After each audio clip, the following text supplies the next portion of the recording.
Hi, I'm LaRhea Steindler, licensed clinical social worker. I'm also the program manager at the Pat Moore Foundation, and I'm a part of the Harmony Heals Counseling Center down in Laguna Woods with Gina Tabrizi.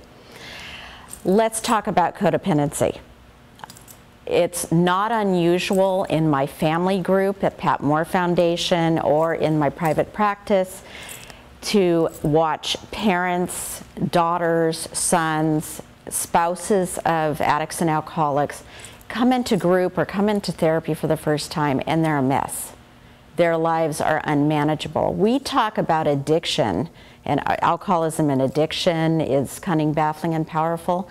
Codependency is no less so. It's just as devastating. It's just as impacting on the codependent as addiction is to the addict or alcoholic. In fact, codependency is an addiction. So what are some of the issues that I see in my practice and in my personal life when it comes to codependency? Codependents have a difficulty taking care of themselves. They take care of everybody else around them. They have a high tolerance for pain. They have a tremendous amount of fear, and that results in controlling behavior. They have a tendency to make doctor's appointments, dentist appointments, therapy appointments for everybody but themselves. And they literally don't see that they're falling apart. And they believe that if the addict or alcoholic is okay, that they'll be okay. They really believe that in their heart of hearts. What's fascinating is when the alcoholic or addict gets sober, when the realization hits the codependent that, oh, they're sober and they're working a program and my life is still unmanageable. So, so what's the solution? You know, it's an obsession of the mind, codependency. In fact, I mentioned it's an addiction. What the brain chemistry behind codependency is very much like it is for an addict. You actually get a dopamine fix when you have a little success as a codependent. So we actually get addicted to that fix that we get to the midbrain, just like an alcoholic or addict gets addicted to their drug of choice. So, you know, okay, so we're talking about codependency. Codependents, when they come to my office or to my family group, what do they look like? They've usually either gained a tremendous amount of weight or lost a lot of weight. They've got illnesses, psychosomatic stuff going on. They've got anxiety, they've got depression, sometimes panic, numerous other things. They look sick, you know, they look like they haven't slept in months. So what's the solution? The solution is that they need a reality check. First of all, we need to educate them about what codependency is and why is that such a devastating disease. And then the second thing is I think it's critical, and as speaking as a black belt Al-Anon myself and as a codependent myself, I think it's critical that you go to a therapist who understands codependency. If they don't understand codependence, I mean really understands it, they've lived with it, addiction and codependency, because otherwise you may not really have a clue on how to help a codependent. And a lot of therapists are codependents themselves, so, you know, have they dealt with their own issues?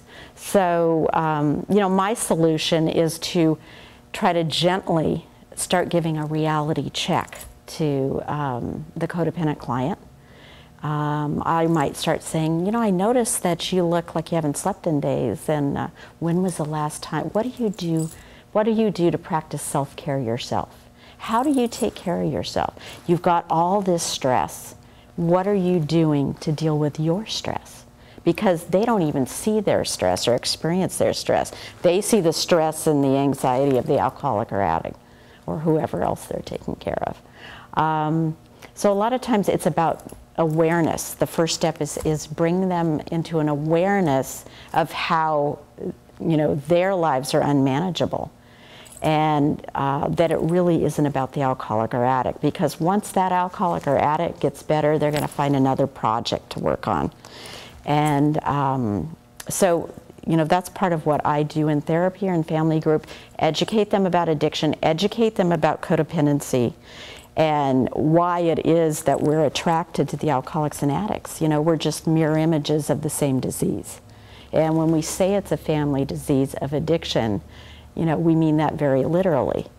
Many of us that are codependents have had an alcoholic or addicted parent, or in my own personal case, my parents were both children of alcoholics or addicts. So, you know, being raised by two codependents, you know, that gets passed on. We get the message that taking care of ourselves is selfish.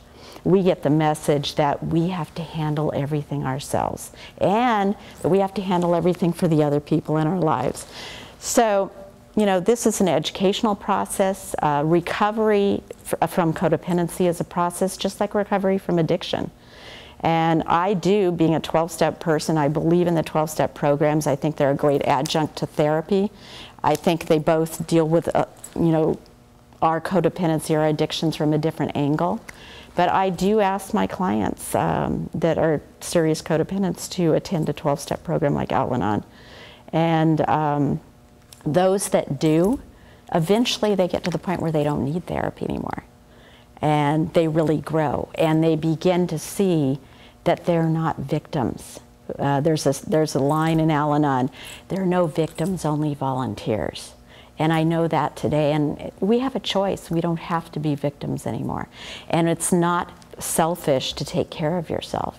What I've gotten to see with my own life and my own family and the addicts and alcoholics in my family is one of the greatest gifts that I can give to my children or spouses or, you know, family members, mother, father, is to be a role model of recovery myself. And that requires taking care of myself and feeding my needs, spiritually, emotionally, physically, in every way. So thank you very much for having me. Thank you, New Directions, for putting on this conference and asking me to speak.